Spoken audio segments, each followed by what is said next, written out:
How are we all doing? Morning, everybody. Why is my scrolly thing not working today? Morning, Blue Trader. Sunny in Pontevedra. Not sunny here. Raining. Crap. Cold. Wet. Nasty. I went to Brands Hatch yesterday for a Japanese race meeting, and it rained so much there was a river running through the top part of Brands Hatch towards the track. It was that wet. We got wet. Really wet. Morning, JC. Morning, Noob.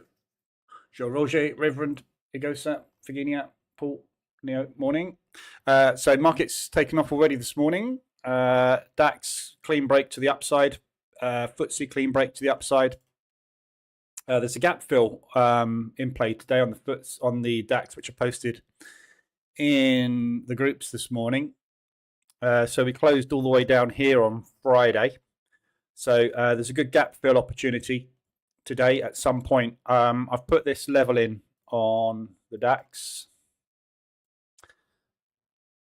as a possible resistance. So that's kind of the low we hit on Friday before we pushed up and slammed down in New York. New York came back up and retested this area to create that propulsion gap. So watching this area here for potential resistance today. But break to the upside on both at the moment. Fall is finally here. Winter. It's too early. It's only September. We should be in summer still, in theory. Morning, Monkey. So yeah, I've had the paddleboard out once this year. I got a paddleboard. We've got two paddleboards actually, but normally many times a year we get out once. This year it's been the wettest, crappiest summer we've ever had in the UK. Well, not ever, but for the last sort of decade or so anyway. Not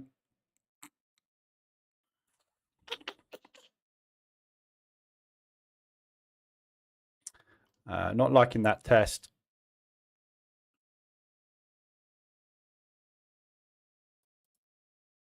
Don't like this morning.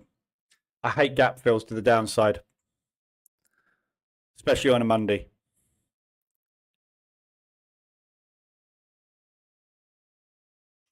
I'm going to let it run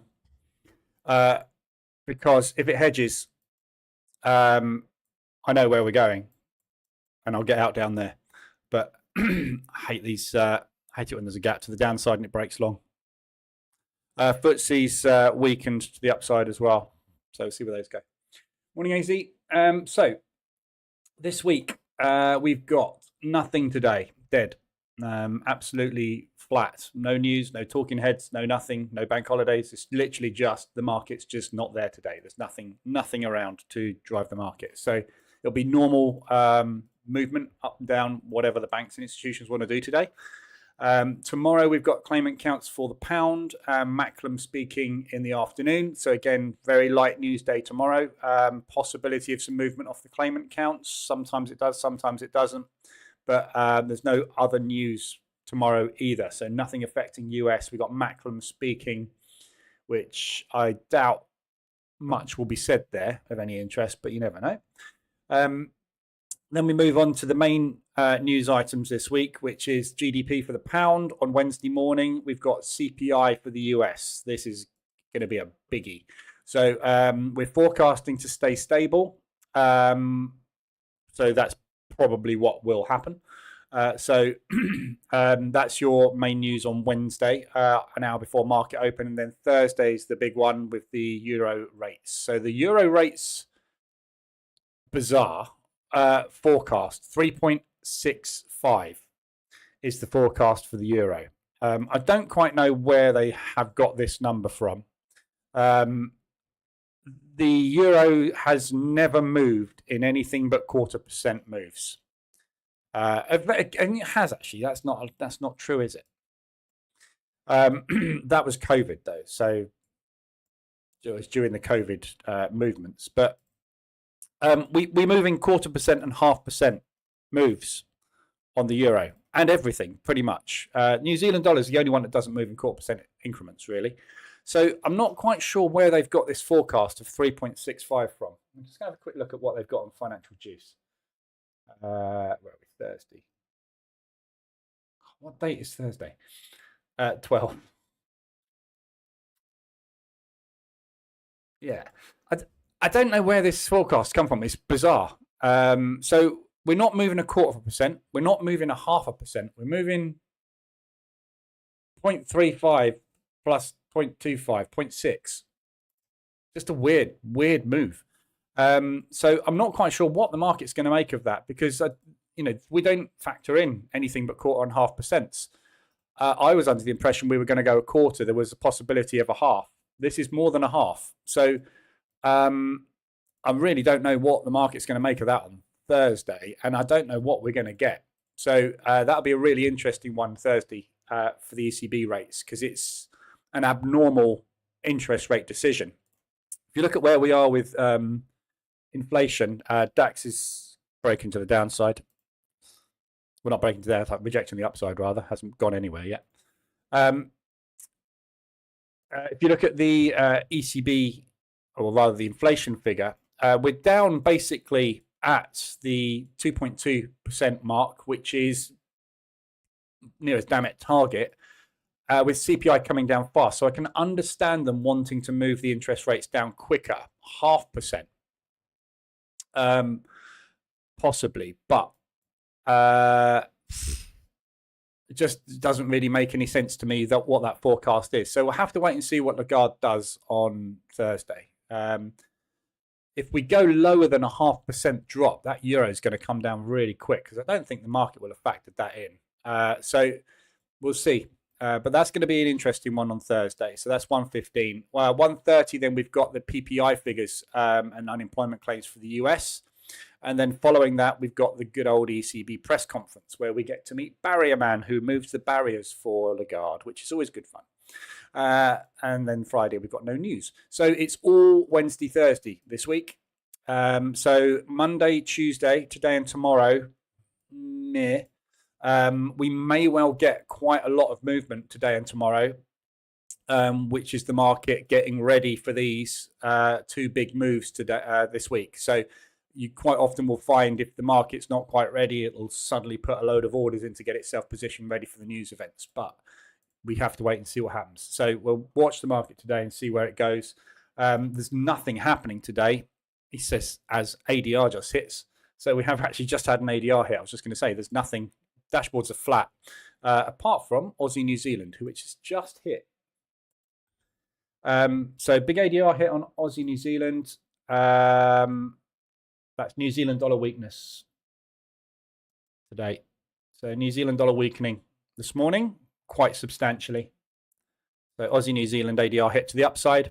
Bias on this, you got to say, is long. So that isn't against trend. But I mean, the market's just really not really liking the Aussie at the moment, is it?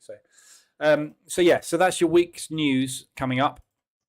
Over the weekend, nothing particularly exciting at all.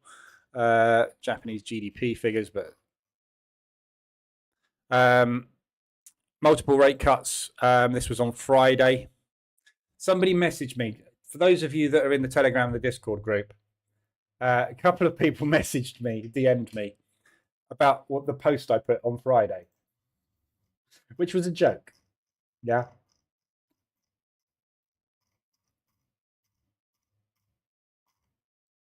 There it is. So I posted this in the Telegram group on Friday, which was this news event on Financial Juice. So just to clarify, for some of the people, there wasn't many, but there was a few that asked me quite seriously what the impact of that news event would be. This is how I did it. I went to inspect, I found a news event, and I changed the text. It was a joke, yeah? Traders now expect the Fed to raise interest rates in September due to the wind changing direction over the White House. Should have been your first clue, it wasn't real. Analysts predict that if it's raining tomorrow, however, they will stop using interest rates to curb inflation and just print $1 million for all citizens and be done with currency completely. I had serious questions asking me what impact that will have on the US dollar. So just to confirm, that's how I did it. It was a joke. It wasn't real. Other than that, there was no news over the weekend. There you go. You have to question some people's sanity, really. Morning, Church. Isn't for the target. There's no target on interest rates. Morning, Harold. So yes, there you go. Yeah, there's no target on interest rates. Interest rates are used to control inflation. Yeah, there are targets on inflation. Inflation is 2%. So every economy, every stable economy, will have a 2% target on inflation, because you want some inflation to create growth, GDP growth. Yeah, so inflation creates GDP growth. It sustains a healthy economy, which is growing. Happy days. However, inflation has impact on unemployment, and we use interest rates to keep that as close as possible to 2%. When it shoots below 2%, we drop interest rates. When it goes above 2%, we raise interest rates. And the idea is, in an ideal world, we would be sitting somewhere between 1.8 to 2.2 inflation forever, and every country would be happy. Obviously, that doesn't happen. So there is no target for inflation. You want it as low as you for interest rates. You want it as low as you can sometimes, but you want it high sometimes, because obviously interest rates attract money into the currency. So if you're going to receive 4.35% return on your Australian dollar holdings and 1.25% on your Swiss, where would you put your $1 billion? In the Australian dollar, because you're going to get more back. However, it's more expensive to borrow money when interest rates are higher. Therefore, it discourages business growth. However, when it's low interest rates, it's easier to buy property, which makes the population richer, brings your mortgages down, and makes you more wealthy, which encourages you to spend money, which creates inflation, which drives up the GDP, but people get unemployed.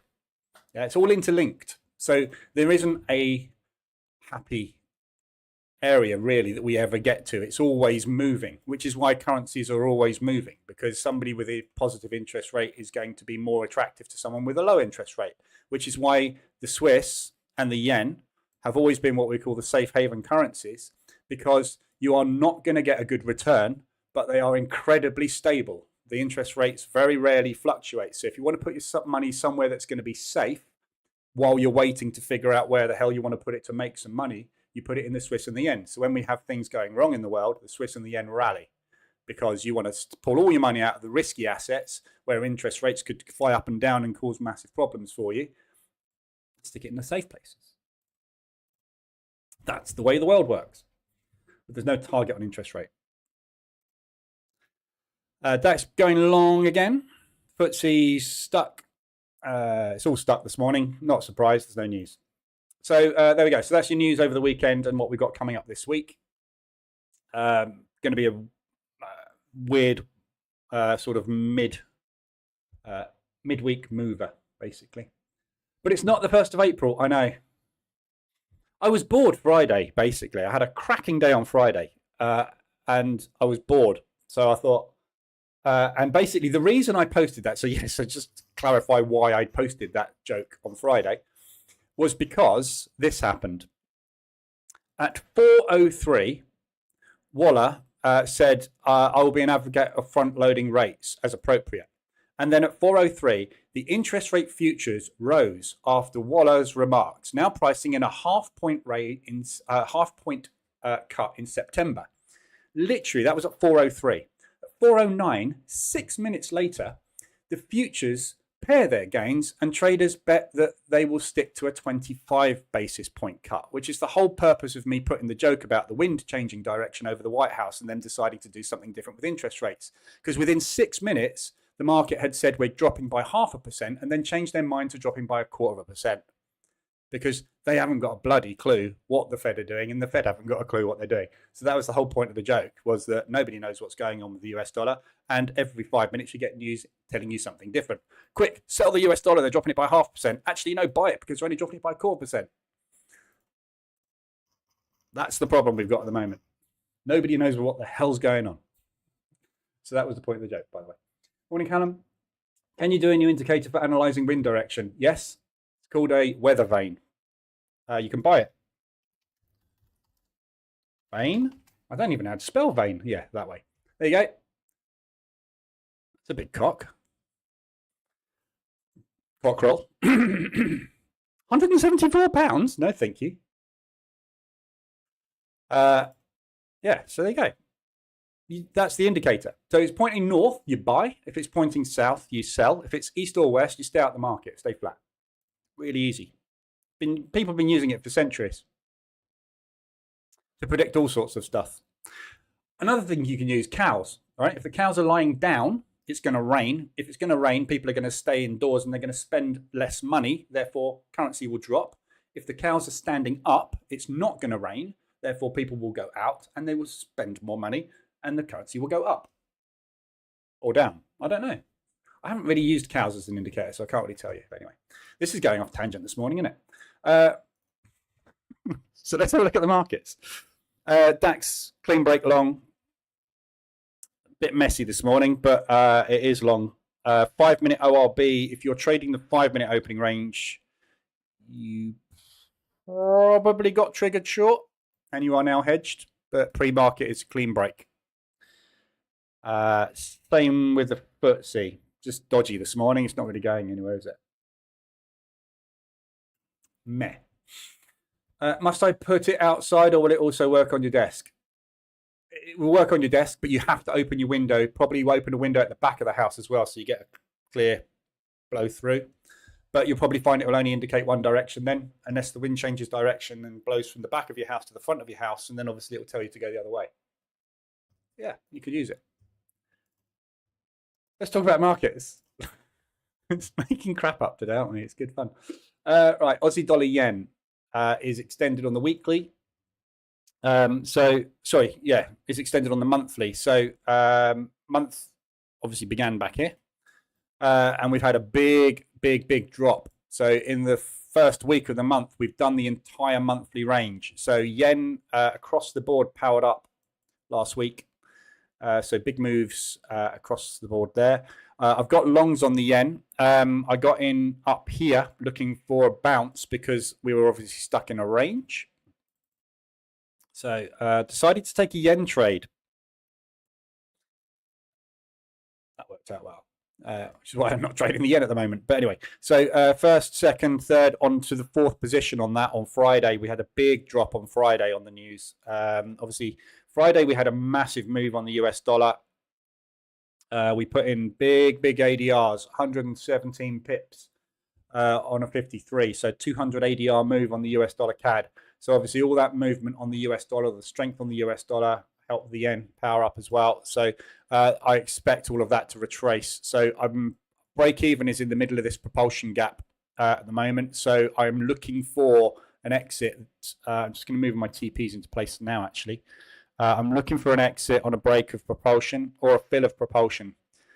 I don't want to be in this because it's the yen, and I've just don't really want to be in the yen. It is a long, so it's a carry trade, so it's not costing me in swaps. So targets, basically, I just want to get out, really, of this one. I don't like it. I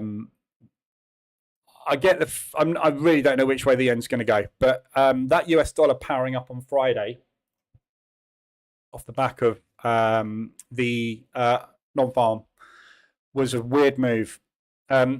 Non-farm obviously was a negative number. Non-farm isn't really what moves the market, though. It's the unemployment rate. That's the core driver. And that came out as forecast. So why we got a 200% ADR move, I don't know. The Canadian dollar got hammered as well off the back of the move. So if you look at the Canadian unemployment rate, that came out at 6.6. So that tipped up. So we obviously had drops on the CAD initially, but then it completely reversed. So it was very, very weird price action. EuroCAD sort of tells the story of it. Look, huge move down, pushed all the way back up, came all the way back down, pushed all the way up, ended up there. So yes, weakness in the Canadian dollar as it should be. but the US CAD and some of the US pairs all over the place. So the market really got thrown into turmoil on Friday. So we'll have to see what they decide to make of the CPI this week. But if this comes out as forecast as well, the US dollar should really, really start to weaken. So the yen trades will probably go the same way as the US dollar. So this should, I think, push back up into this range. So I think this is a price discovery move that we got here, and I think it's going to fail. However, I just don't trust the yen. So I'm being super cautious and getting out with like a couple of $100 profit on it. Just not really what I want to be in at the moment. Euro pound, I've still got the positions on that. That's all the exposure I've got on at the moment. Literally, I got out of everything last week, banked 4.46%. So I've literally got Euro pound and Aussie yen. Euro pound, I got out of some on Friday as well. So this position down here, I closed out. And then I used, what did I bank on Friday? Just over 0.5%. So I used half that profit just to reduce lot size on these two. So you can see that position there, I closed out partial, and that one I closed out partial. So I've just reduced the lot size down basically in case this does continue down, because obviously I wanted to be out of this by the euro rate announcement, which is coming this week. So Friday, we put in a V-shaped recovery on the news, but we stalled at those highs. So my worry was we were just going to get a push back down into here and hold until the news this week. And if the news is bearish euro, and if they drop down to that 3.65 rate, I think it probably will be. So I want to be out of this ideally. So I thought if I reduce the position size down and it does go against me, at least I can hold it a bit longer. But we'll see what happens. But that's all the exposure I've got on at the moment. So yeah, so there's no RSI extensions at all. 4 hour completely flat, hourly completely flat. So market is either not doing anything or we reset on Friday with all the moves. So we'll go through everything this morning and see how it all pans out.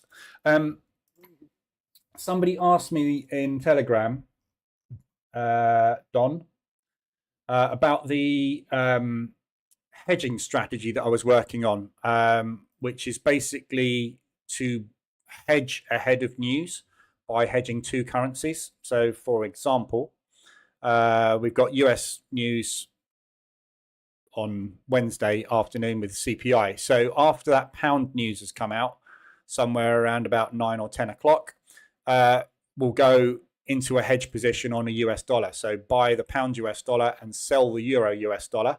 And idea being is the market will move in one direction on the US dollar CPI numbers, and we just wait for relative strength in the pound or the euro for the entire hedge to come into some kind of profit and then close it out. So I built an EA to back test it, and you've got to do that in MT5 because MT4 doesn't allow multi-currency hedging. But the point I got to was trying to do partial closes, and I developed the EA for about a week or so, and I got to the point where it was making a nice profit. So it works. It generates alpha, which is good. But it's very difficult to use the strategy in the back tester because you're testing two different currencies. The problem with hedging, that this particular strategy of hedging, is if the hedge for some reason doesn't play out on day one. So let's take, I won't go through the test because it's not finished. The EA it does make money. Probably better to actually do it in non-visual mode. It does make money, but it stays in drawdown for quite a long time while it's working its way out of the hedge. And this is the problem with hedging. Everybody that teaches hedging on YouTube, all the gurus out there that got these hedging strategies. They show you the perfect examples. They don't happen very often. It's very rare. That was a perfect example. This is normal. You can't get out of these hedges very easily without complex algorithms to work the inside of the hedge. And it's just very, very, very complex, which is why I've always gone against hedging. It made $7,000 in 3 months. It was a test. February to June. So 4 months, made $7,000. Happy days. It took about $7,000 worth of drawdown, which is hedging. You know, you would expect to go into drawdown by the amount you're going to make. It's a hedge. So it works, but very, very difficult to do algorithmically. So the problem you get is, let's say, for example, we go with that trade I just said. Yeah. So the pound US dollar and the euro US dollar, for some reason I can't write this morning, we're trading on that news. So we put a hedge on. We wait for the news. The news spikes the US dollar. We wait for the market to calm down. When the markets calm down, either the pound will be stronger than the euro or the euro will be stronger than the pound, and that will generate alpha, and then we close the whole position. If that doesn't happen and the pound strengthens and the euro strengthens after the US dollar's had its 5 minutes with the news or hour or however long it's taken with the hour, you're still in that hedge at the end of the night. You've got decisions to make now. You are in drawdown on both positions. You either close them both out and take a loss, or you wait for the next day. The problem is the next day you've got the euro rate and more US news. So the pound is not being manipulated, but these two are. If they both go the wrong way, you go into much bigger drawdown on both positions. You can't get out of them. Yeah. So it's a sound strategy when the market moves normally. But when the market moves abnormally, you have to take over.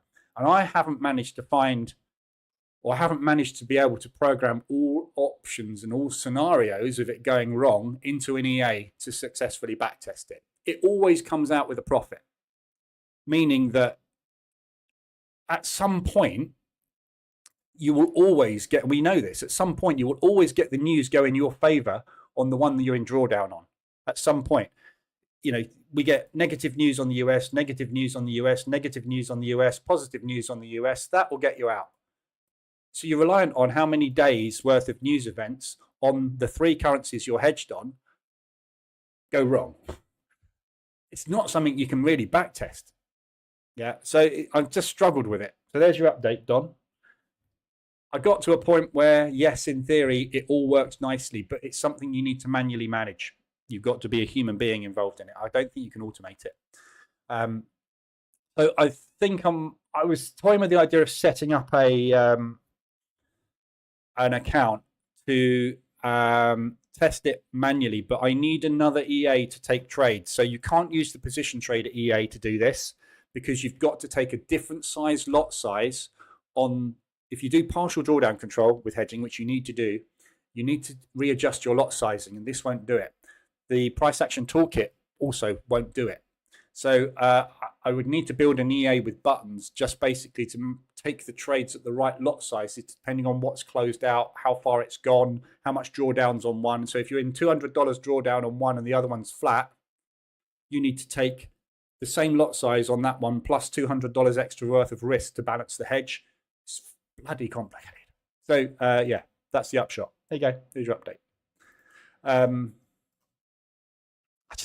I like it as an idea, but as my life, I want to make less stressful trading. I don't think that's any less stressful. It's much easier position trading. The other thing you can do as well with that strategy, which I also tested, was at the end of the day, one of the trades is in profit, close that out 100%, close 50% of the other one, and leave the other one running as a position trade. The problem is if the first day you're getting in is not extended much, and your RSI, for example, could be up at 70 when you get into that hedge, you've got a long potential drop ahead of you to position trade out of. So again, that didn't work out particularly well. It did. We got out of them, but so yeah, not great. This is what I find with strategies, and this is why I do what I do. People come to me with strategies, and I test them by building automation to go back 10, 15 years. And what would have happened? It's very, very, very, very, very rare I ever come across a strategy that's actually got half a chance of working, because most of them have obviously got stop losses. But you turn all these stop loss position strategies that people have come to me in the past to position trading strategies, they work, which obviously we know, because the only reason they don't work is because you're putting an order in to make them fail. So you remove that part, suddenly they become profitable. So there's lots of ways of making money on market movement, but they don't involve stops, And so anyway, so that was your update on that. So I'm going to go through all the pairs this morning. If there's anything specific you want to look at in more detail, let me know. But I'm going to run through all pairs today, and we'll see where everything is. I need to get some exposure on, because I've got virtually no exposure on. Obviously, with no exposure, I can't make any money. So Aussie dollar yen is the only thing extended on the weekly. I'm in that. Aussie New Zealand is an ADR hit today, so there's potential for a short opportunity on that today. And we are just coming up to, we're testing at the moment yesterday's high. So we've got a good level coming up on this Aussie New Zealand right now, which is here. And obviously the propulsion gap retest is just above 125 ADR. And then you've got the previous day's high at 175 ADR. So good strong push here, and potential short opportunity out of this area here somewhere, and second entry half an ADR apart. So it's not looking bad for a quick intraday scalp today. So 5-minute reversal alert. Potentially a good looking opportunity today. If that first initial entry doesn't work, you've got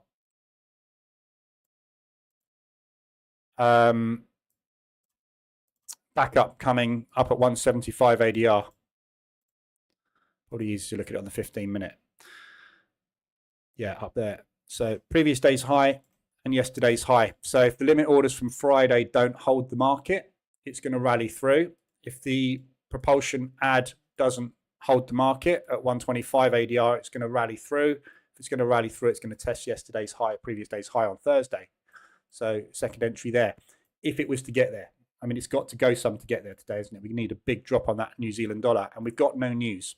Extended on the 15-minute above 70 as well. Yeah, good confluence on this for a short look.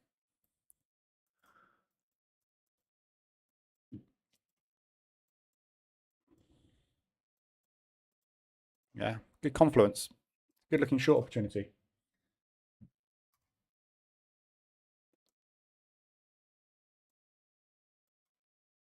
So I'm just going to take another little quick scalp trade. I've got another account running over here. I keep talking about this on Friday. I've set up another account. I'm doing a little experiment to see if I can double an account for a video idea that I'm doing, which basically is kind of how to build your position trader account, if you like, because you need decent capital to position trade with. And if you haven't got it, you're going to need to get it from somewhere. Obviously, bank loans and credit cards are not the ideal. So if you've got a small trading account, trying to double that trading account quickly. So I'm trying to do a little experimental account. I've put, what did I put it? 3.5 grand, I think. Yeah, I put 3.5 grand in a small account. I'm going to basically try and double it to 7. So that's the type of trade that I'm taking.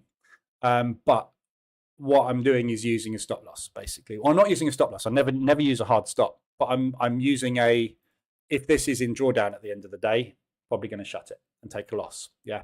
But the idea of the video is to show that if you don't use a stop loss intraday, you've got a hell of a lot more chance of having a daily profit. So that's basically what it's done. So what I've done with it so far in the last 3 days, 7%, 14%, and 16% return. See, it's up to 4.8 now. Yeah, so it's kind of this type of strategy. So I'll take a short on that today. And today, if it pushes up, I will take another short. If at the end of the day we're in drawdown, I will shut that position out. Yeah, so it's not a position trading strategy. It's a hope the market goes your way. Yeah, if you're trying to double an account in a short period of time, you're gambling. And this is what it's doing basically. But that's the perfect type of trade. So the setup is a good setup. You've got RSI extension on 5 minute, 15 minute, possibly approaching the hourly as well. No, you're not, unfortunately. That would be even more confluence. You've got daily level confluence, you've got ADR confluence, you've got a backup daily level confluence coming up if the market decides to push further, and you'll be up above the 80 level, which very rarely we get to, and when we do, it does a 50% retracement. So it's a brilliant setup. But that's all I'm taking is these sort of A triple plus setups with high risk, 5% per entry. But it's not a long-term sustainable strategy. It will blow the account at some point because it will go wrong. The idea is we want to double our account fast so we can get enough capital to use low-risk pop-up trading. So anyway, I'll tell you if it works out.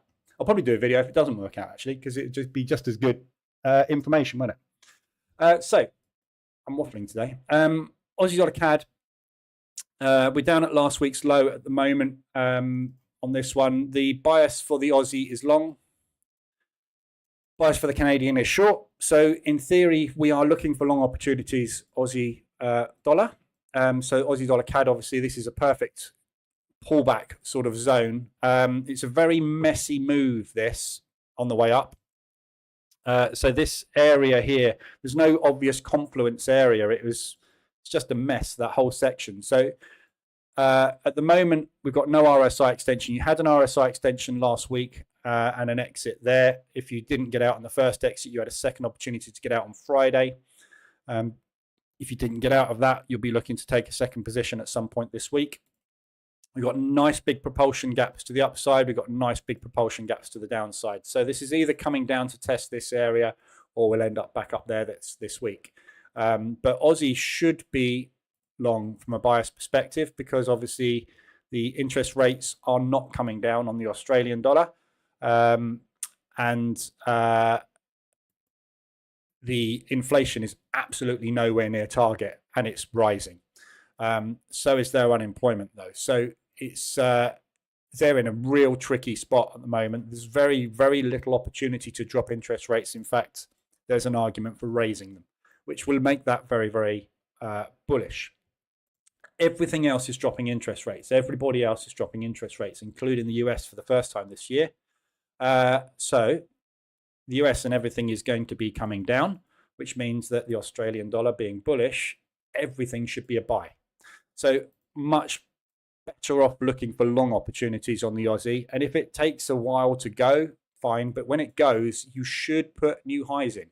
So this is the sort of situation at the moment with the Aussie dollar where if you're scaling in on a long and it doesn't work out for a week or so, it's the sort of thing you want to hold for a couple of weeks because it is going to want to make new highs. But it's going to be reliant on the other instrument getting its interest rate drops and having bad news with CPI and stuff to rally it. And it's a case of waiting for that news to come in. So long term, it's a long. Intraday, last week's low, yesterday's low, bounces. Yeah. So where we are here, you got push down today, rejection, push down, rejection, push down, rejection. Yeah. Drop down M5, wait for the reversal alert. Get in. Yeah. So you'd be then looking to break that high, retest and run. So there's lots of opportunities on these Aussie pairs to scale in. It's not very strong, the movement that we're getting on it though. So there's an extension to the upside there. You see I took that short there. There was a short entry there. There was a long entry here, which worked out nicely. But you can see overall, the Aussie is a lot stronger than most at the moment, but that's not because the Aussie dollar is particularly strong. It's because everything else is weak because we're dropping interest rates. So longs on Aussies. Aussie Swiss, very much the same, apart from obviously the moment we've got this issue with the Swiss franc interest rates going down very, very quickly, but the yen intervention causing a lot of rallying out of everything into the yen and the Swiss franc, which is now undone. So the question now is, are we looking for strength or weakness on the Swiss franc and the yen? At the moment last week, everything carried on in that direction. But I don't think that's going to be sustainable. Very difficult to call this one. And again, I'm not trading the Swiss at the moment. As much as I see opportunities coming up on the Swissy, I'm just worried about Jordan intervening at the minute. Morning, Champagne. Yeah, and this could go absolutely anywhere. So bias on it is the same. Would be looking more for longs than shorts. Yeah, sorry, I need to quickly just change this moving average. I've just realized. Select it.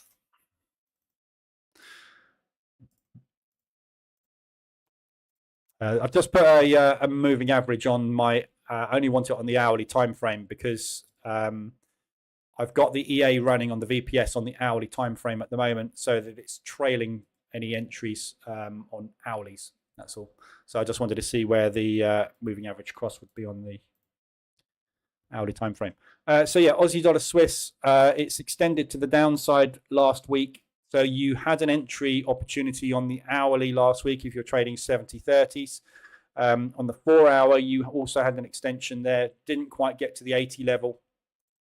But, you know, that was basically off the news. So your entries really would have been this morning on this, on the 5 minute, which was down there at the weekly.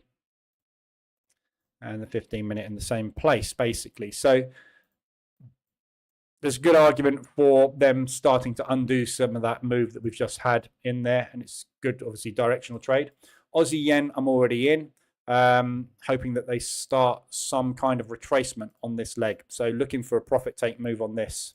Could potentially get up into there and retest these lows. We've got lows here as well. But if I was in 1 or 2 positions on this, I would probably go for that area there and look for them to do a 50% retracement. Because I'm in 4 positions on it, the trade isn't going right, is it? So I want basically out. So the reason I'm getting out here is purely for me, I've got 4 positions on. If you've only got a couple of positions on this, go for a bigger target because obviously you've got more distance you can scale into on it. But I'm looking to get out on that one. All the yen pairs are the same. So again, I'll quickly whiz through all the yens at the same time because the situation is the same with all of the yens. We've had the intervention. The intervention's been the fastest, hardest move we've ever had from the Japanese yen, full stop. That absolute rally was trillions and trillions and trillions of yen they pumped into the yen and caused that unwinding. So we pulled back on it for a week, and then we've had 3 weeks basically of what the hell. So all yen pairs are pretty much the same. We have just broken down from the range for the first time last week.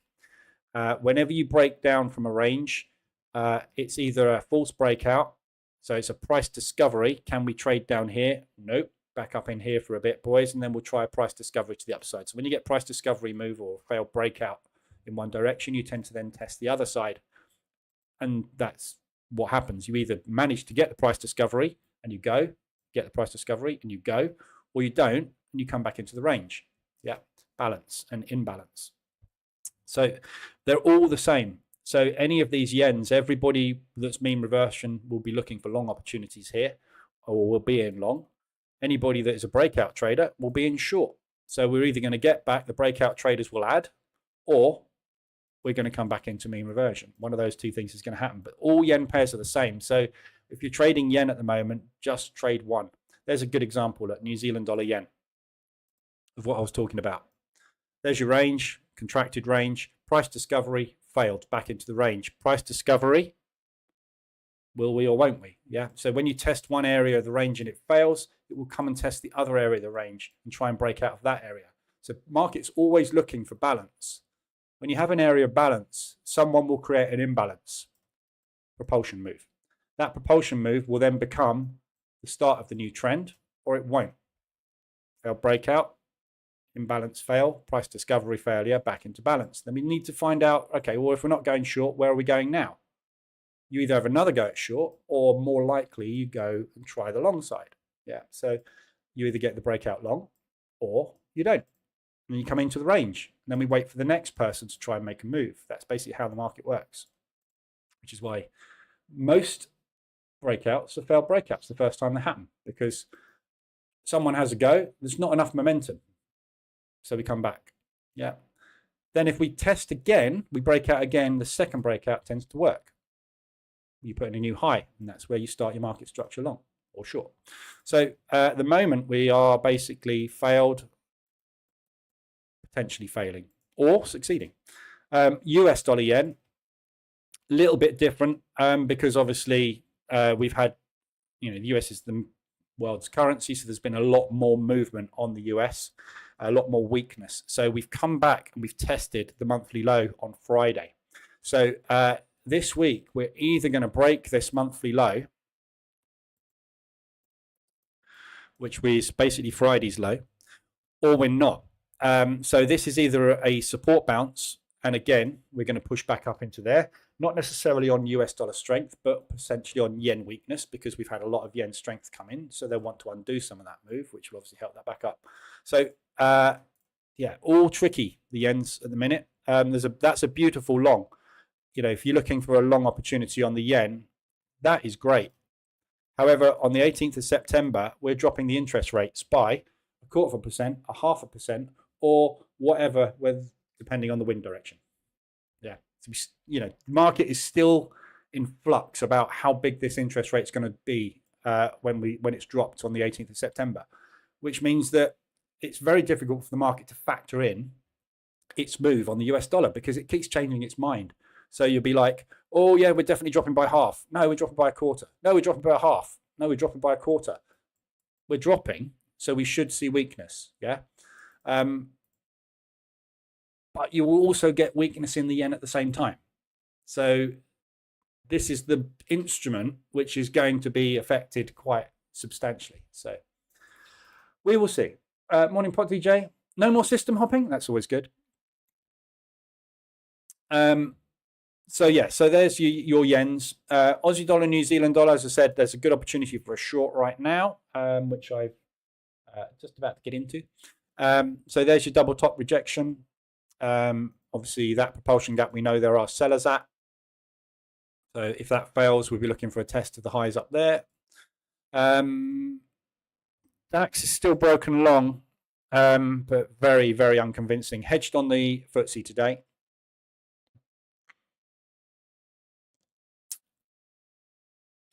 Bit of a mess today, isn't it? The market's just look at the wicks.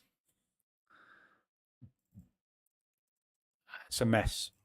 So we've got huge wicks, load of algorithmic orders coming in, but just no directional bias.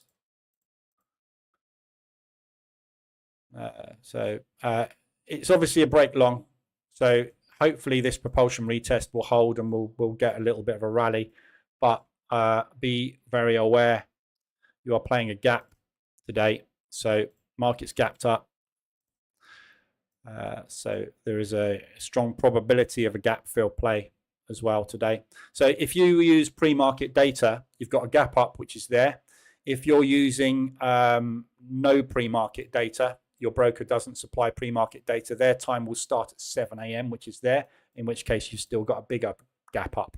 So regardless of what broker you're using, whether you're trading futures or whether you're trading CFDs, you've got a gap. Yeah. So the market will want to fill that gap. Statistically, they fill about 65% of the time same day. Within a week, 95% of the time. So when you see these in play, there is a very, very high probability by Friday we will be here. Or today, but sometime between today and Friday. Obviously, timing is the one thing we know we cannot time. You can't time the market. It's not up to you. It's down to the market. So, but, for a longer term position trade, scaling in and coming back down there at the end of the week, it's got a good probability. So, getting short, I've got a short on already on that account here. If it doesn't play out by the end of the day, it's going to be a loss. But, there's a 65% probability, depending where you get your statistics from. But anyway, so yeah, good looking potential there for a DAX short, but it's breaking long still at the moment. FTSE, I'll just let that run at the minute. I'll come back and look at it in a bit. So Aussie New Zealand potential short opportunity. However, bias is long on that as well. No RSI extensions. You had kind of a gap down at the open today, which gave you an extension, but on the 4 hour. But Friday was extended. Thursday was extended. You had an opportunity to get out of that one on Friday. Aussie US, got out of all of my Aussie US's shorts on Friday. Came down further, so I could have made more out of this on Friday, but I decided just to jump ship on it. Mainly because Aussie, obviously, the bias is long, so I'm in short against potential fundamental bias and long-term trend. And US dollar, this thing, if it weakens, we're going to be flying up, aren't we? So I decided to get out of it. Made a little profit on it, not a lot. Somebody's returned home. My new annoying app that bleeps at me every 5 minutes when somebody sneezes. Aussie US, you've got opportunities potentially for longs on this one. The bias should be that way. You can see this is incredibly range bound at the moment. It's contracting ever so slightly, but if we get down into these propulsion gaps by PMIs on Thursday, that would be a lovely looking long opportunity, obviously depending on what happens with the data. So any RSI extensions to the downside, good opportunities for longs. You've got one now. It's only a 70, but if you got an 80 today, if we had a drop on it today, would be very nice as a potential long. CAD. So again, Swiss francs, I'll cover all the Swissies because they're very much the same as the yens. The yen intervention powered up the Swiss. Yeah, so you get all this move coming into the Japanese yen. Everybody's pulling money out of everywhere. Everybody that's not putting it to the yen is putting it to safe haven, which is why the Swiss franc rallies with the yen. So that all happened at the same time. We got the same move back, and we've got the same sort of moves happening at the moment. So we're looking for price discovery short, which seems to be failing on this one. Didn't get any RSI extensions. There's no relative strength, really, between the two currencies at the moment. You had a short opportunity there, not quite 80. You had a long opportunity there, not quite 80, which you would have sat in for a week before you got out of it. But obviously that was a move. But, there was multiple entries on this. Yeah, this is a squeeze. Good example of a squeeze. Long opportunity. If you didn't get out there, you had to add. There's a long opportunity there. Not very good, but you wouldn't have got out of that. So that's a great example of a multi-week squeeze. That's one you would have had to take a lot of loss on. And this is why I'm not trading the Swiss at the moment, because there is opportunities for them to manipulate the Swiss. Jordan has said, came out in plain sight and said, we will be manipulating the Swiss franc, bullish or bearish, to meet our needs and the needs of our customers, which obviously banks and institutions that put money into the Swiss for safe haven. So this thing at any point could just take off Swiss franc. So great stop loss instrument at the moment. Not great instrument for position trading. CAD yen, so all the Swissies, as I say, they're all doing very much the same thing. Euro Swiss, obviously, Euro is bearish, and the Swiss tends to move when the Euro moves as well, all part of the same area. A lot of the Euro transactions go through the Swiss National Bank. So it's likely to stay bearish. So opportunities better if you're taking RSI extensions and ADR hits to the upside for shorts. You're going to get out of those faster. And if they drop that rate down to 3.65 instead of the 4.7, the 3.75, which is kind of the higher end that we were expecting, I suspect we'll get some potential weakness. But Lagarde is going to come out and explain why that's happened if it has happened. And she's very good at guiding the market on where to go, which is why I'm surprised by this, because they've never talked about anything more than a 0.5% change. Every time you hear the ECB talk, anybody from the ECB talk, it's 0.25%. That's not. So it's going to be an interesting one to see that. But overall, euro has to drop rates fast because it's very, very close to inflation target. It doesn't want to overreach. If you don't drop this quickly, that drops lower and lower and lower. It affects your GDP and makes your country poor. So you have to get that down fast. Yeah, which is great for people wanting to buy houses. Not great if you want to hold money in the currency. Therefore, the currency devalues. So potential bounce point down there, but I'd be interested in short opportunities. Same with this, all the other Swissies as well. You know, the Swiss can move in any direction, any time. We're making lower lows and lower highs on the pound. It's an ever so gradual grind to the downside on this one. So you can take it in either direction, but there's been no signals on the 4 hour apart from that short, which you can see I took and I got out. Easy peasy. Yeah, don't really want to trade this one either. Again, this move, unbelievably fast. So just be very, very careful with anything Swiss. It's just one of the currencies at the minute, because of the current economy situation, what's going on in the world. It's incredibly volatile because it can be affected by all sorts of stuff. And you know, it massively, massively powers up on any problem. We've got so many problems at the moment everywhere. It's one of those just got to be careful with. I think I'm going to get out of the DAX.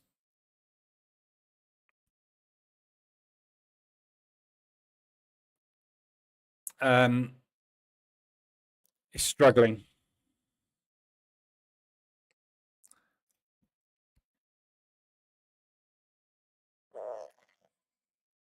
Where am I? 396.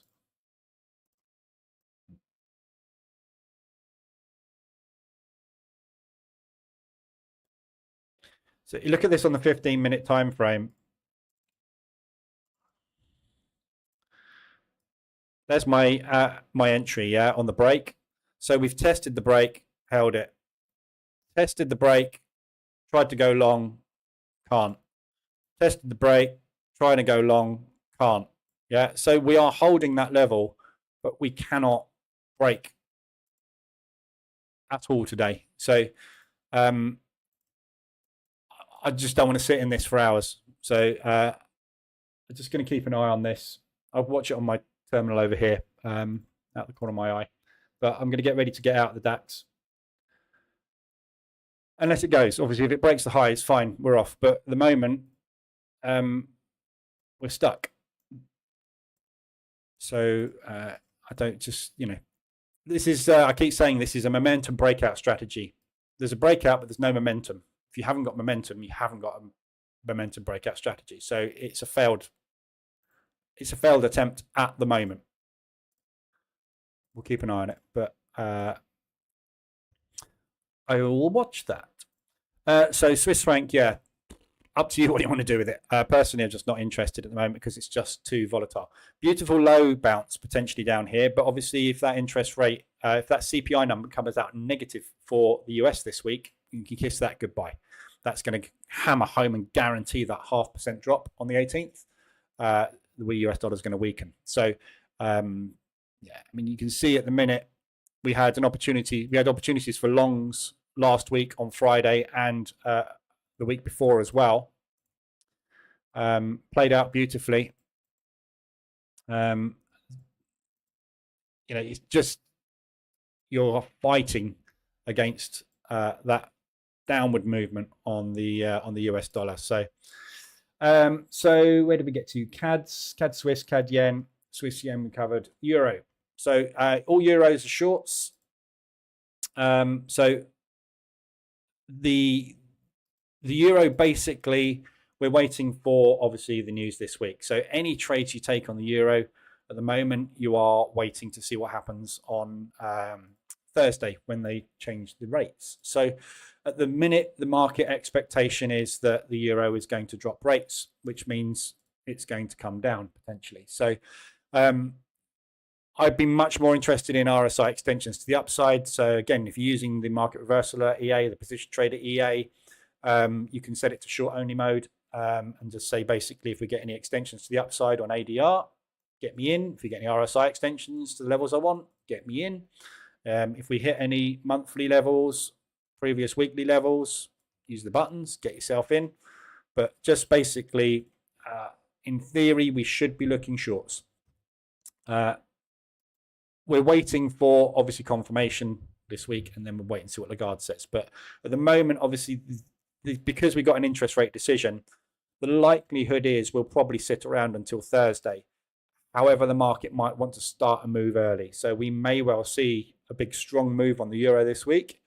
They may reach for areas to find liquidity to add shorts if there's not enough liquidity in the market. So there is still a possibility we could reach long this week, but and obviously that will entice all the retail money to go long, and that won't happen. But we'll see what happens. Equally, again, we don't know. Lagarde could come out and give us a 4% and say we were strongly thinking about doing that. However, as we've seen the US CPI bounce this week, the chances are there'll be a 0.25 drop on the US dollar. Therefore, we do not want to become too differential from the US dollar. So we've decided to keep the rates closer to the US. Yeah, there's all sorts of things that can factor in.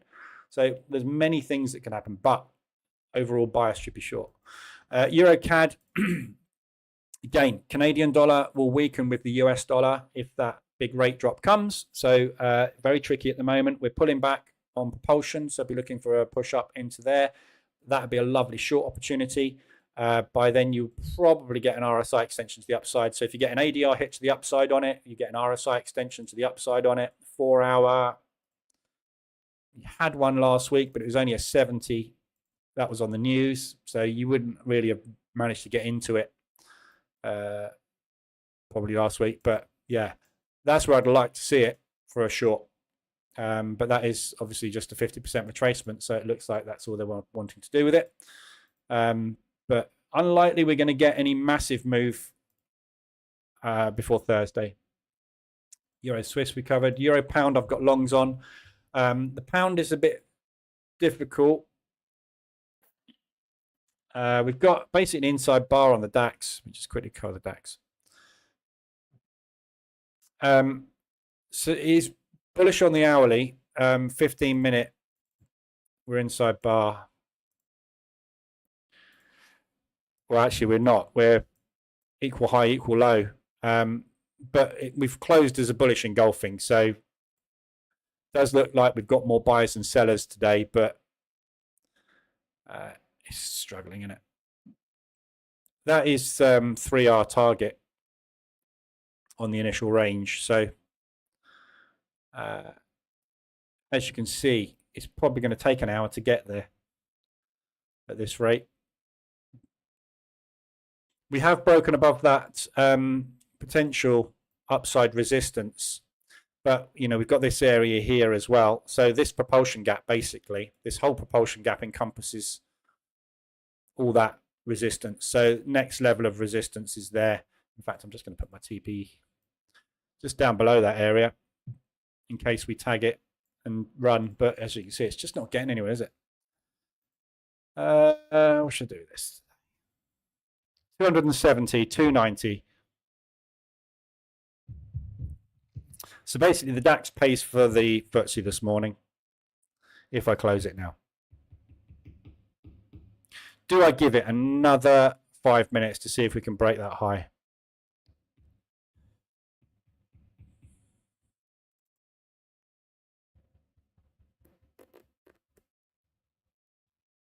It is like watching paint dry. I'm going to leave it another 5. Come back to that in a minute. So euro pound I've got longs on at the moment. Last week we literally went absolutely nowhere, which is why I closed out one of the positions from the previous week and did draw down control. We're not going anywhere. So it's a 50-50 shot. Yeah, I have no idea where this is going to go, long or short. I suspect it's going to go short on Thursday. I would love it to go long before it goes short on Thursday, just to get me out of the position and be flat. So we're stuck at the minute. Can't do anything with it. It's just frozen. The pound, we've got no forward guidance whatsoever from Bailey at the moment. We're expecting an interest rate drop. If the euro drops, we will probably drop. The US is going to drop, which will entice us to drop. there's a high probability we're going to drop our rates another 0.25%. So it's a bear against a bear. However, at the moment, the euro, you've got to say, if they do deliver that bigger than expected interest rate drop, is more bearish than the pound will be. So we'd be looking at that type of movement. However, we've just had a massive A-shaped recovery move go in, which they will usually pull back out of. Yeah, all your head and shoulders traders out there will know why. So we'll be looking for a 50%, 38% retracement on that leg to build up some power to continue that downward movement. However, fundamentals trump technicals. So there's a high chance of just a flag break on the news on Thursday. So just waiting to see what happens with that one. It's just stuck. Can't do anything with it in a minute. You'll only be in longs on it because it's only been contracting. Yen we've covered.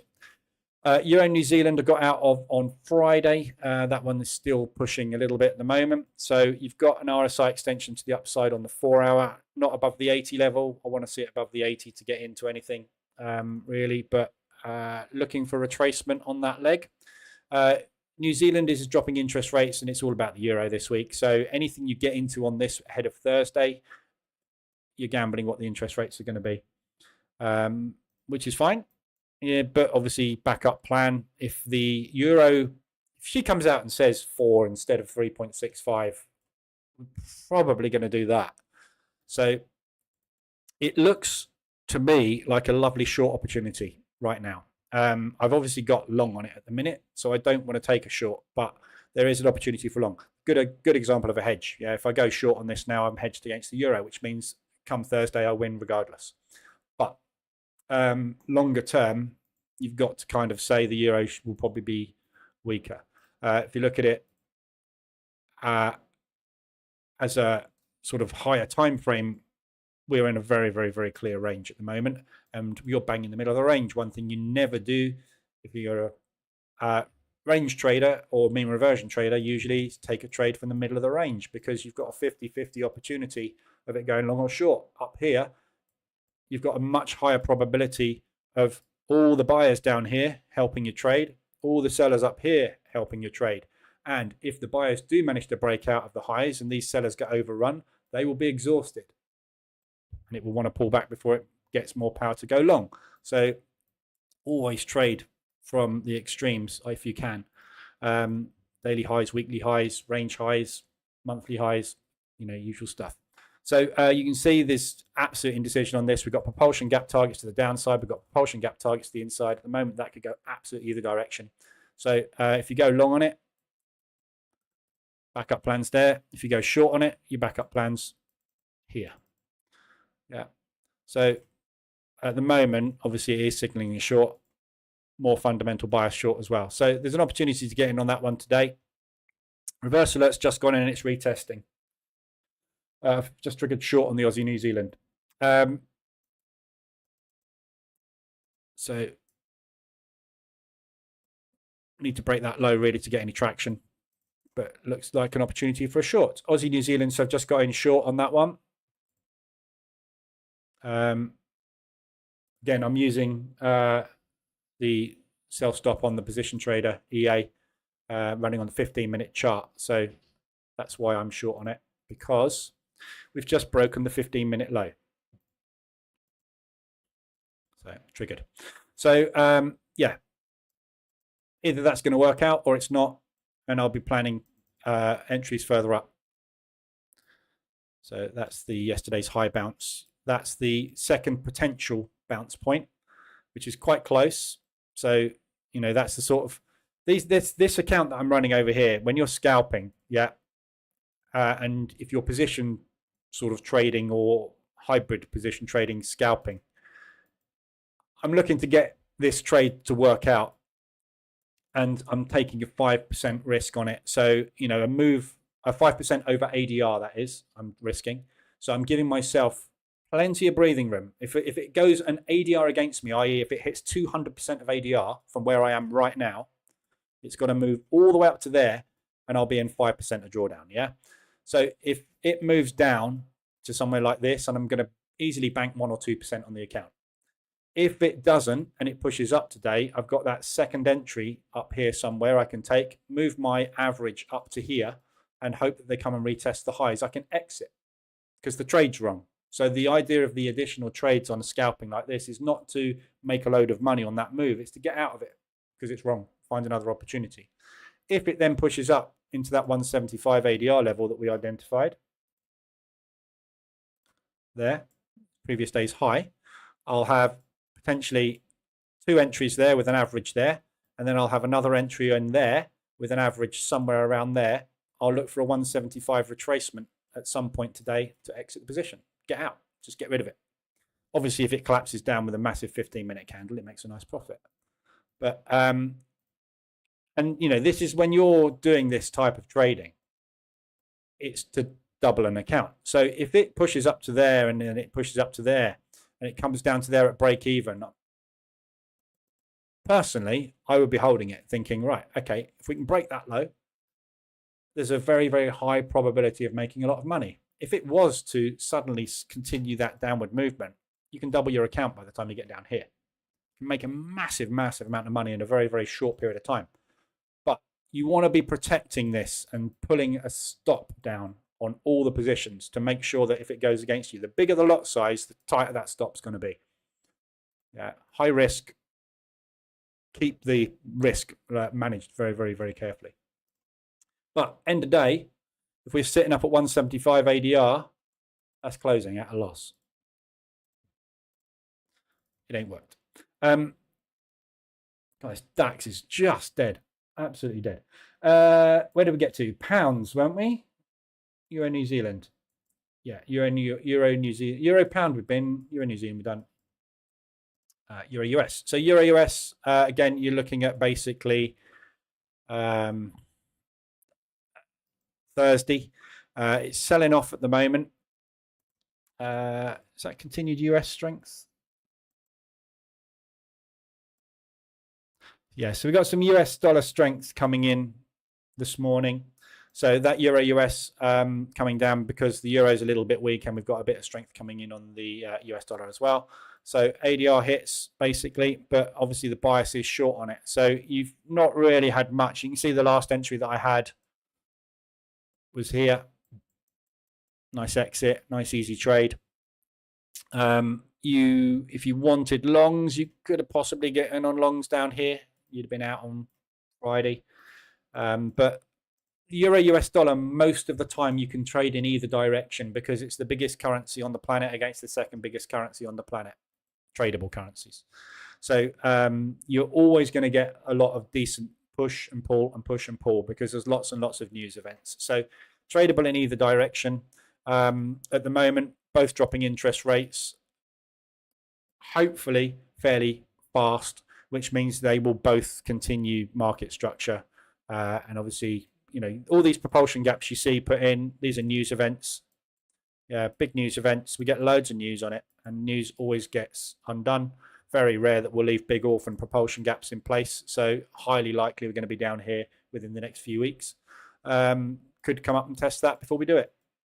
Could come down here and then come up and sort that one out. But you're going to find a lot of up and down movement. So really, any RSI extension, the bigger the better. Euro US dollar, you should always be able to trade it. Unless the interest rates go out of massive sync, i.e. we have the, you know, where we had huge differential between the euro and US dollar interest rate, yeah, you're always going to be short euro.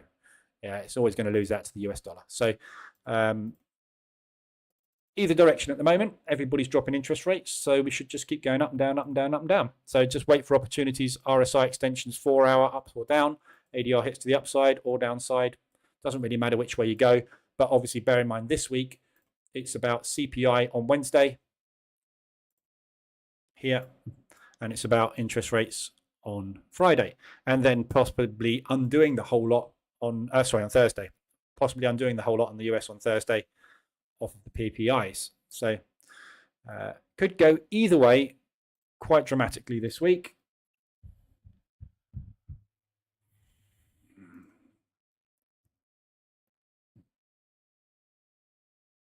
Mondays without news.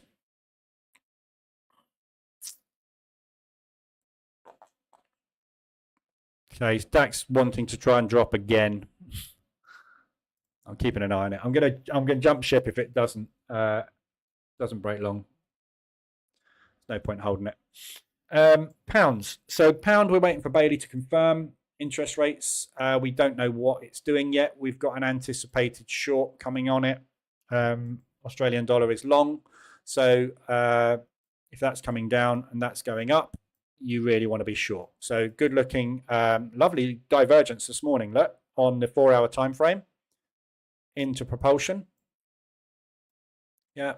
So bearish divergence in play, lovely target to the downside. Would much rather come and close that gap first, and then you've got an easy downward target. So it looks good for shorts at the moment. Pound odd. Hourly RSI is extended from Friday as well. Again, divergence on the hourly, bearish. That move there was that weird move that we had at the beginning of August. So that was that 200 or 300 ADR move in a couple of hours we had at the beginning of August across all markets, which was just weird, which all got undone because it wasn't real. But so that is really what I would look at as upside resistance at the moment. I think the market's probably forgotten that. It's just slippage, all slippage.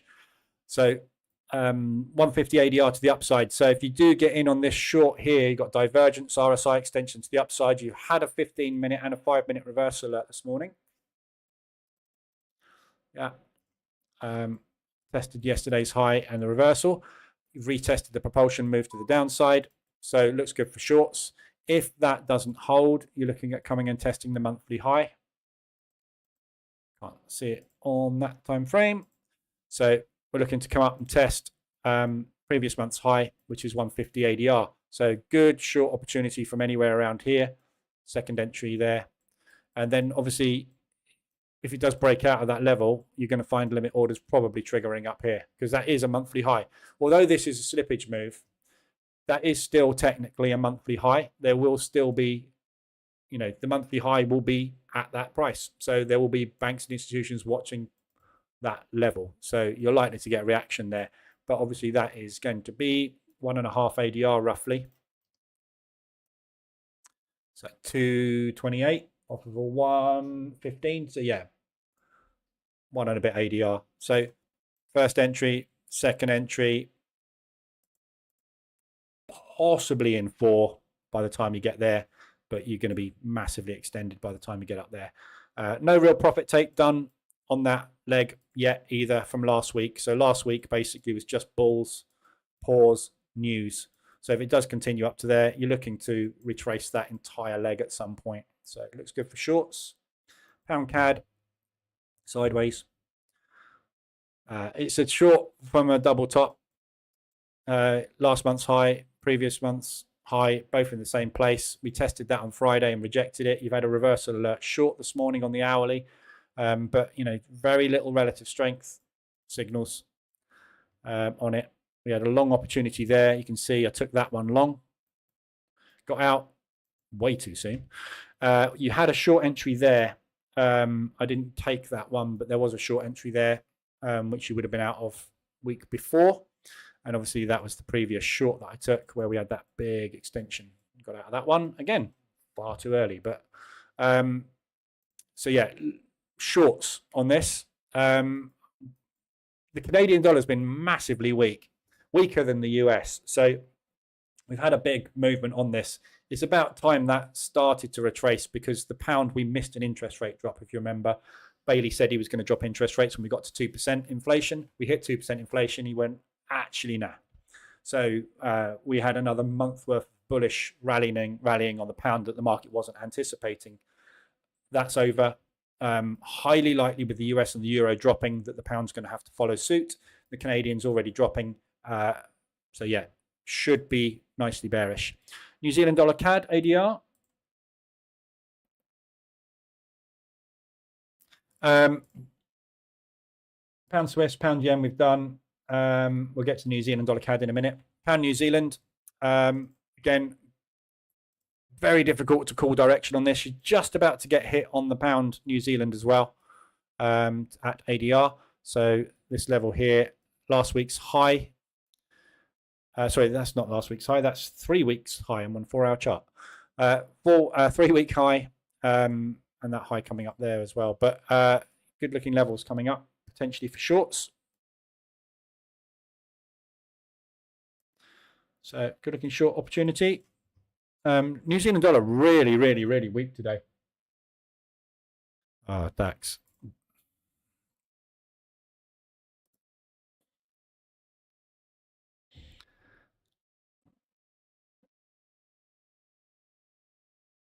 It's going to take ages to get out of it because it's going to take me ages to press the button.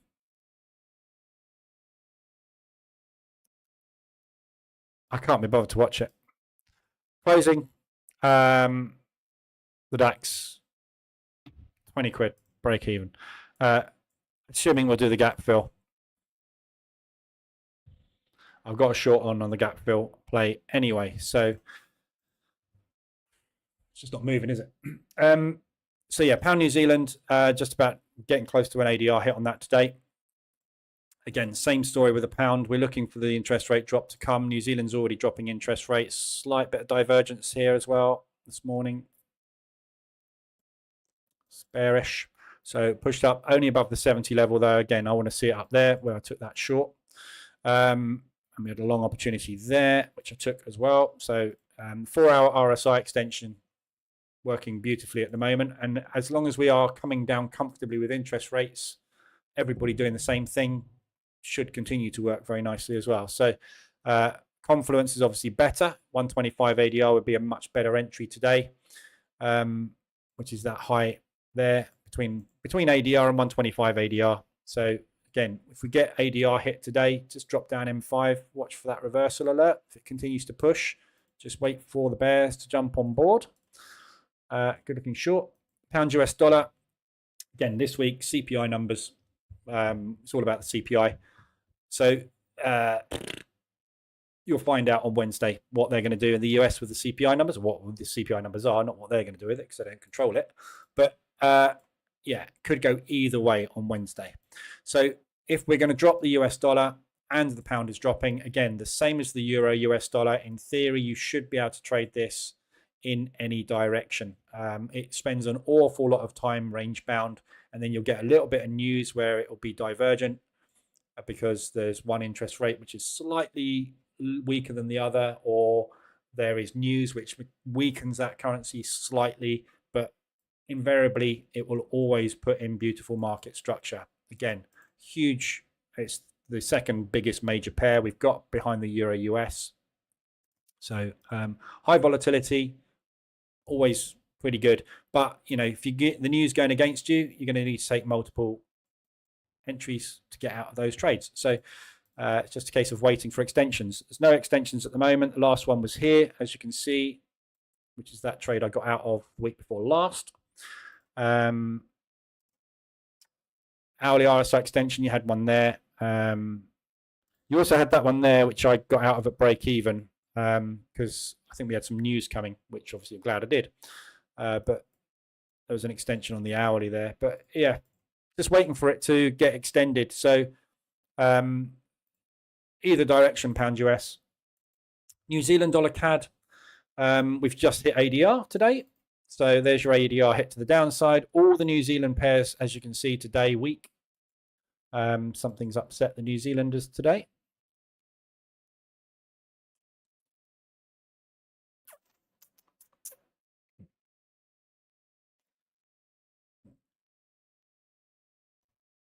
Not quite sure what. There's nothing particularly exciting in the news. So just weak New Zealand dollar at the moment. So ADR hit to the downside on that one. Clear air. So that's your last potential support area look, which is about 325 ADR today. So that was the last accumulation break. We came that week, opened and tested that level. That's a broker candle, so difficult to call whether that level is actually real or it's broker, but it did test that high. So there's nothing between where we are right now on a break of this low and a break of this area. if this is a price discovery failure, obviously we're going to go back up there into these propulsion gaps. If not, there's nothing to stop you really until you get back down into here. So a lot of drop, but it could well just come back up and retest these. So we've had a reversal alert to the downside. Market structure seems to be shifting short. So good looking short opportunities. However, if it gets extended to the downside further, you can get in on the mean reversion on the way down. So opportunity to go long there. Again, drop down, 5 minute, wait for some kind of strength to come in, moving average cross, reversal alert to the upside. Yeah, just looking good for longs.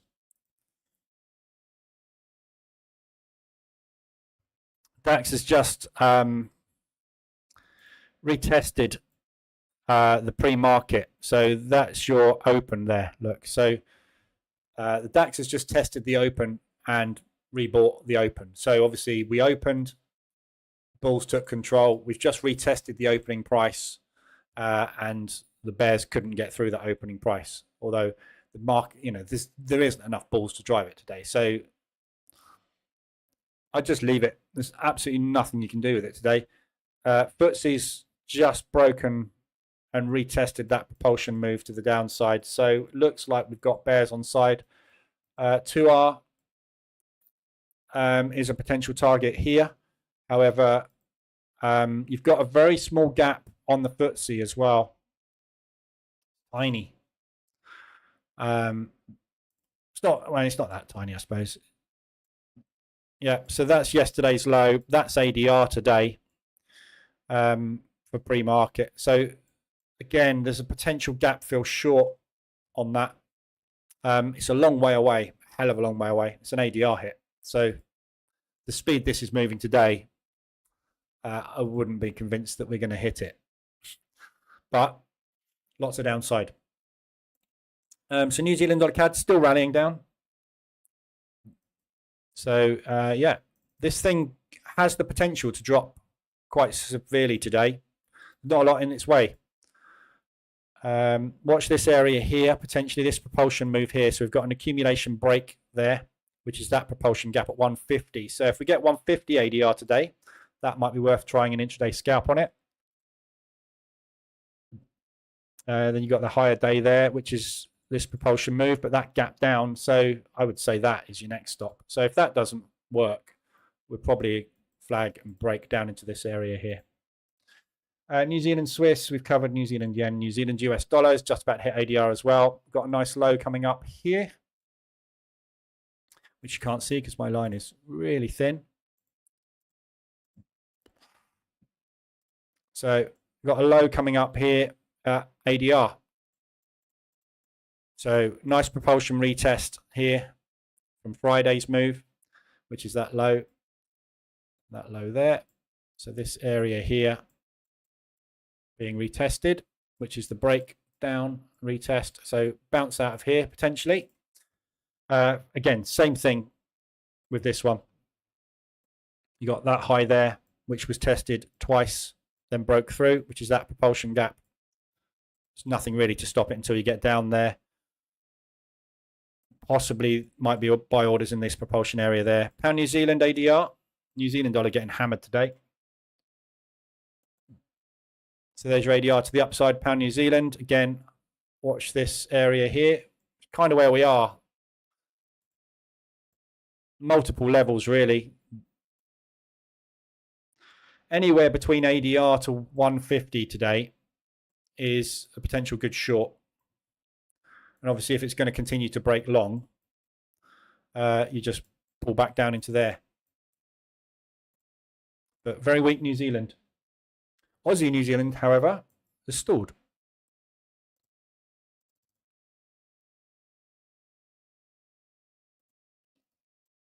So if we do break that and get that reversal alert, there's your M pattern. Lower high. US dollar CAD.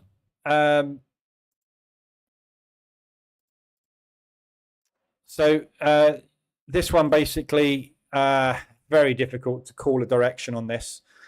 US weak, CAD is weak. A bear against a bear is typically a range, but as you can see, the US dollar been a lot weaker than the Canadian dollar over the last sort of month or so. It could go either way, this US dollar. So again, the US dollar CAD is one of those instruments where a little bit like the pound US dollar, the euro US dollar, the euro pound, the Aussie dollar New Zealand, spends the vast majority of its time ranging because they are close trade partners. They're both commodity oil pairs. There is no reason for one of them to be hugely stronger or hugely weaker than the other because it doesn't benefit either party. So they tend to stay as close to parity and and balance as they can. So news events obviously will drive them out of confluence. However, you can see all the propulsion gaps typically will get filled. So buys out of the lows.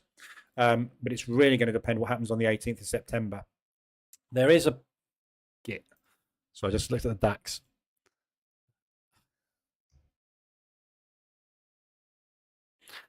You watch that thing fly up to ADR now. There is a possibility of it really dropping like a stone, depending on what happens on the 18th. But if you look at where we are, you're going to form a range low here or here. Yeah, so this high. Yeah, it's accumulation in there. So this propulsion move basically to the downside and this support could form a range low. Failing that, that's part of a V-shaped recovery. So you got this accumulation, which they bought up again on that leg. So very difficult to call. It could go either way, the US dollar. It's very hard because they keep changing their mind. As you saw from Friday, the Fed swaps changed within 6 minutes from 0.25% to 0.5%. Yeah. And I changed it to whatever I wanted because it doesn't make any sense. Nothing the Fed says gives any directional bias. The market doesn't know where it's going. It's not going anywhere. So at the moment, I think you can trade this in either direction. So again, RSI extensions to the downside. You can see my longs started here, hoping for a bounce out of the lows. We didn't get it, so got out when we broke and tested that area. My shorts up here, we rallied for a few weeks, and I got out when they decided to test those highs there. So you're always going to find levels, highs, lows, weeklies, monthlies, which you're going to test and usually bounce from. Those are your exit points. Right now, it's kind of getting towards short territory. I'd much rather be shorting up there somewhere, but by the time you get up to there, we'll be on CPI numbers if we get up to there. So at the moment, just wait for signals in any direction. But with everything at the moment, I want it as extended as I possibly can. There's a lovely short opportunity there on Friday. I didn't take it because it was news. Sorry, not last Friday. It was Tuesday, I think. But I had exposure on already, and I was just getting out of my longs. CAD Swiss ADR, CAD movement.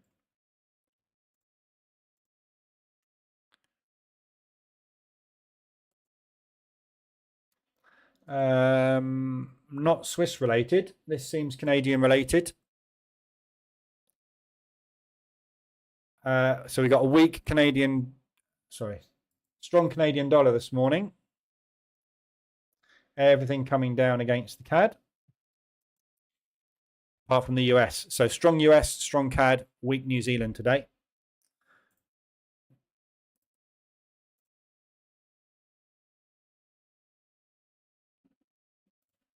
Again, another reason why I keep saying this is absolutely useless. New Zealand dollar has hit ADR. We know it's massively weak. That was telling you at 3 a.m. this morning it was starting to weaken. Yeah, but you can see that on the chart. This just tells you exactly what you can see on the chart. Yen, weak this morning. I know, I can see that. Obvious. So there you go. There's all your pairs. Just waiting for stuff. At the moment, I don't really have anything particularly exciting I want to get into at present. I might look for some pound shorts. Pound New Zealand looks pretty good, but I really would like to see some RSIs getting extended. New Zealand, US. Getting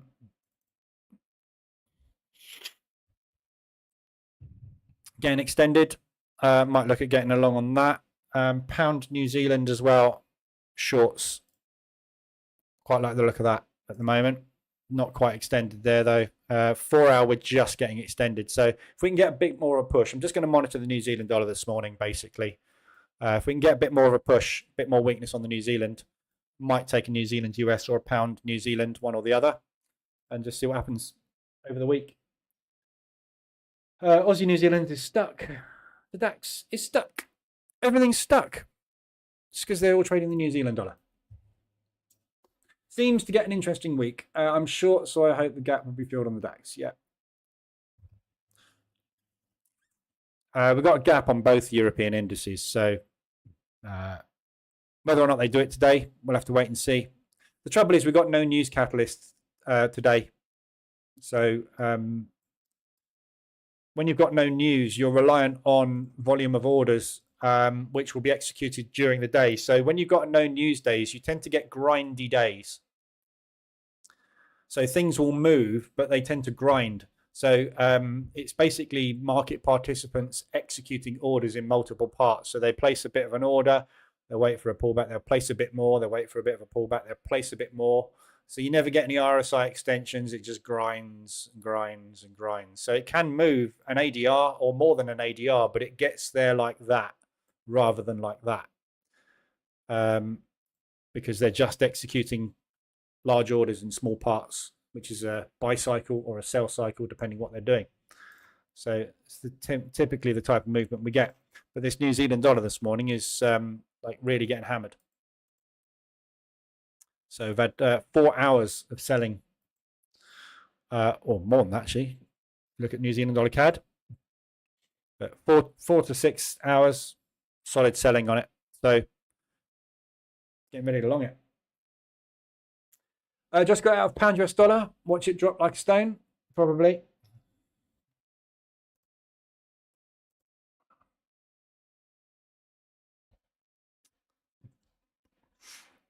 We're down at the last week's low, so we're going to find limit orders triggering here. There's no real reason for this to do anything until Wednesday. So I suppose tomorrow morning we've got the claimant counts coming out, but that's more something that they use to move the market rather than they factor in ahead of time. So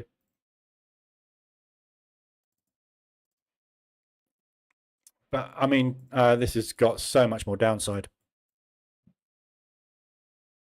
Yeah, we're looking for a pullback. This is a 38 retracement, which is a shallow bounce. So if we break this level today, which we are at right now, we'll be coming down and testing a 50% retracement on it.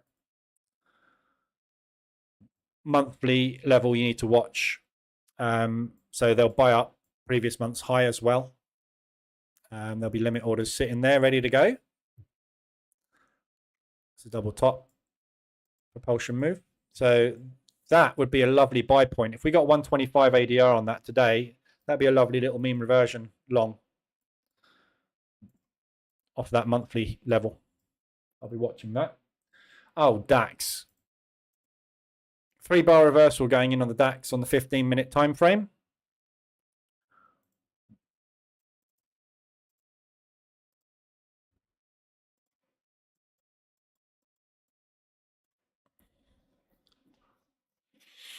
They're definitely wanting to buy this level, aren't they? But they definitely haven't got any ammunition this morning. So more long than short at the minute. But this is what I was just talking about, a buy cycle. Perfect example. This is what market structure is a buy cycle. Yeah, so buy a bit, wait for it to pull back. Buy a bit more, wait for it to pull back. Buy a bit more, wait for it to pull back. Buy a bit more, wait for it to pull back. Order executed. Yeah, at some point that buy cycle will end, all that buying pressure will vanish, and then there'll be nothing left but sellers. Everybody that's got on the buy cycle will take profit. They need to become a seller because they bought it. Everybody that sees the buy cycle end will become a seller, and it will just drive it down, which is why you get the climbing up the stairs, falling down the elevator shaft. That's how it all works. Just need to identify it. So yeah, I think it will go short at some point today, but just got nothing, is it? It's going to be one of those watching paint dry days. Good day for testing strategies, which I shall be doing today. But yeah, nothing much moving at the minute, apart from New Zealand. So watch those New Zealand pairs today. Your ADRs are all New Zealand related. Aussie New Zealand, got CAD Swiss in there, Pound New Zealand, and New Zealand CAD. So good opportunities on all of those for mean reversions, and just watch levels for entries and additional entries. That's what I'll be doing. New Zealand US, there we go, another ADR, New Zealand US. So all about the New Zealand dollar today.